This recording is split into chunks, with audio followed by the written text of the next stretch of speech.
Halo teman-teman, di sini kami mahasiswa dari Universitas Putra Batam. Kami hari ini akan mewawancarai beberapa orang tentang apa sih yang mereka ketahui tentang investasi pasar modal. Ya benar sekali, jadi kami akan mewawancarai beberapa orang secara random yang ada di sini untuk dijadikan sampel bagi video kami. Silakan menyaksikan ya teman-teman dan jangan di skip videonya. Terima kasih. Jangan lupa subscribe di bawah ini.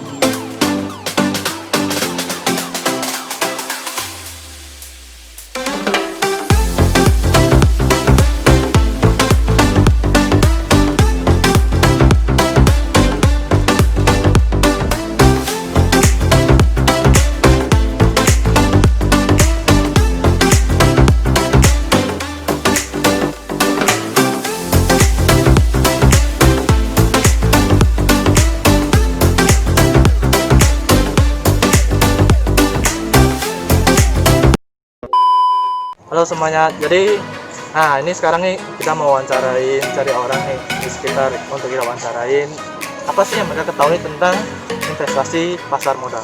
Mari kita, ayo. Bang, mau tahu namanya siapa bang? Oh, nama saya Jojo. Oh bang Jojo ya? Iya. Oke. Bang, saya mau nanya nih, menurut abang investasi itu penting tidak ya? Investasi penting karena kan sekarang harga saham lagi turun ya. Nanti ketika udah ketemu obat dari pandemi pasti bakal naik ya harga dari investasi kita. Lalu menurut abang, haruskah seseorang itu harus berinvestasi terus atau udah investasi setelah itu tidak investasi lagi gitu bang? Kalau untuk itu kan tergantung ke penghasilan pribadi ya. Kita misalkan untuk saya pribadi saya harus memang udah komitmen buat investasi terus karena nilainya pasti bakal bertambah sih dari yang sekarang. Jadi kalau tergantung balik lagi ke penghasilan seseorang sih. Ketika emang lagi down, jangan dulu, kalau misalkan ada dikit kita tambah. Makasih ya bang ya. Setelah kita wawancarai dari Bang Jojo, itu menurut pendapat Bang Jojo setelah beberapa pertanyaan yang kita tanyakan kepada beliau. Halo semuanya, jadi saya Kurniawati dari Universitas Putra Batam sudah menemukan satu random people untuk diwawancarai. Jadi saya akan bertanya siapa nama Bapak? Robi, Sekarang sedang bekerja atau tidak? saya sudah bekerja. Saya ex dari Putra Batam juga. Iya, saya tamatan tahun 2014. Oke, jadi sekarang saya akan wawancara abang. Yang pertama, saya akan menanyakan apakah abang tahu tentang pasar modal? Kalau saya sih pasar modal ya hanya untuk misalnya pasar yang misalnya di skala misalnya ada beberapa untuk memodalkan sebuah usaha atau pasar yang dimodalkan begitu menurut saya sih. Oke, jadi begitu menurut abang. Yang kedua, apakah abang tahu tentang investasi? Kalau investasi sih menurut saya sih ya seperti macam tabungan ya. Kalau saya pribadi sih tabungan ya macam tabungan bisa emas, itu bisa jadi deposito yang misalnya ada rezeki lebih bisa didepositokan. Baik, jadi yang selanjutnya abang apa investasi? Apakah abang mau investasi jangka panjang atau jangka pendek? Jangka panjang loh, karena kan bisa untuk masa depan, bisa untuk keluarga, untuk istri, untuk anak. Jadi apakah baik. Selanjutnya, jika Anda mengetahui tentang edukasi mengenai investasi, siapa yang ditargetkan harus ikut? Terutama sih pertama ya orang dekat dulu ya, terutama keluarga lah. Ya karena setidaknya kan orang kepercayaan kita kan harus orang keluarga dulu, ke orang lain, orang keluarga percaya, baru nanti orang luar misalnya dari teman-teman baru kita rekrut seperti biasa. Baik. Jadi kira-kira tahu gak perbedaan deposito ataupun instrumen keuangan dalam pasar modal? Perbedaannya. Perbedaan antara deposito Dan dengan instrumen keuangan. instrumen keuangan. Iya. Mungkin lebih kurang lebih kurang mungkin di bagiannya ya. Mungkin kalau instrumen mungkin ada tempat penabungannya di tempat berbeda. Kalau pasar modal mungkin tempatnya lebih berbeda. Itu aja sih, tempat penyimpanannya berbeda. Menurut saya seperti itu aja sih. Baik Bang, jadi terima kasih untuk waktunya. Terima kasih. Oke, terima kasih.